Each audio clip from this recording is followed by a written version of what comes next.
Does the feeling of being swamped by your to-do list sound familiar? It certainly does to me. Do you feel like you're constantly running on a treadmill but actually really not getting anywhere? By the end of the night, that to-do list that you looked at in the morning is still the same size and still the same to-do list, and you've run out of hours in a day. But imagine your list was actually completed each and every day. My name is Ev Foster, and I am passionate about helping busy mums achieve the life they want, grow a business, and still be mum. Please make sure to hit the subscribe and let me share my journey with you to hopefully get you to where you want to be in your life, in your business, and with your family. You may or may not have heard of Ptos Principle, and that is the principle that 20% of effort will give you 80% of your results. So instead of having a 20-step to-do list, look at that and then look at the could do's and should do's. What should you do of a day? What should you do of a week? And then you can take it even further and then think of the one thing that you can do that day that is going to make everything else easier or unnecessary. Now that takes practice. It's not something that you're going to do, particularly if you've been used to having a list as long as your arm and ticking it off and ticking it off. Think about when we're going on holiday and we have that list. Why is it we always manage to achieve it?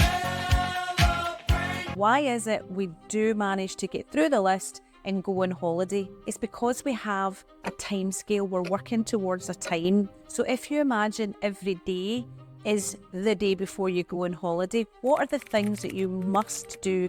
What are your should do's? And as I say, drill that down to the one thing that's going to make everything else easier or unnecessary. What we actually want to do is go extreme Pareto, and that is that you do the vital few of the vital few. Now again, this takes practice, but trust me, it's something that did take me a few weeks to really get into the habit of it, but it's allowed me to now have a life full of, first and foremost, family and then businesses. We all want to be a good mum. We want to be a good business person. We want to have time for ourselves. When was the last time that you gave yourself grace to actually put time in your diary for you? And that is so important in today's society, because if we don't look after ourselves, who's going to look after everybody else in our lives that need us? And it's a lesson that was taught to me many years ago, and something that now I think, do you know what, I actually, as I get older, I realise that I have to take time for me. Now you might think,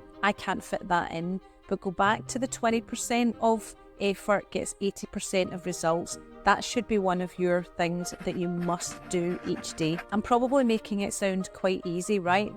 I'm not saying it's easy, but it is simple. If you start to live your life by looking at how you're going to block off parts of your day. So when the kids are looking for your attention and you've got some work to do, it's about actually getting them to help you in that moment. I have 4 kids, so they would come in and say, Mum, I need this, I need that. And I had to actually enlist their help and say, if you give me this time to complete the task that I need to do, then you will have my full attention after that task is completed. And it's something that can be very hard to do, particularly if kids are young.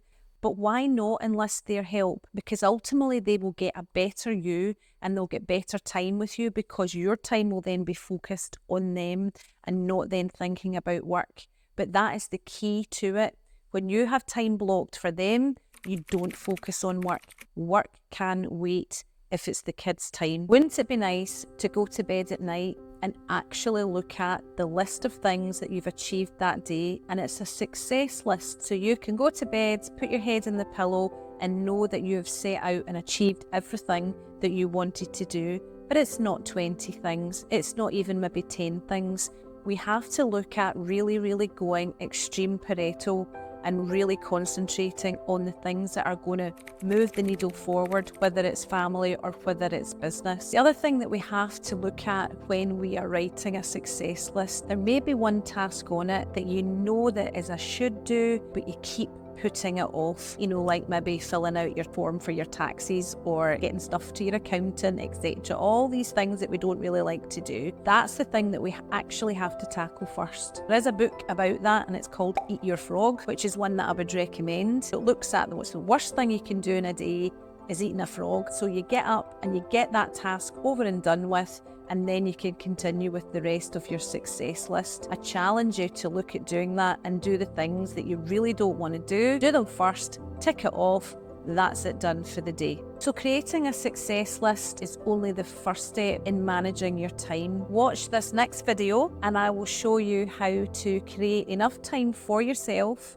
for your family, and for your business.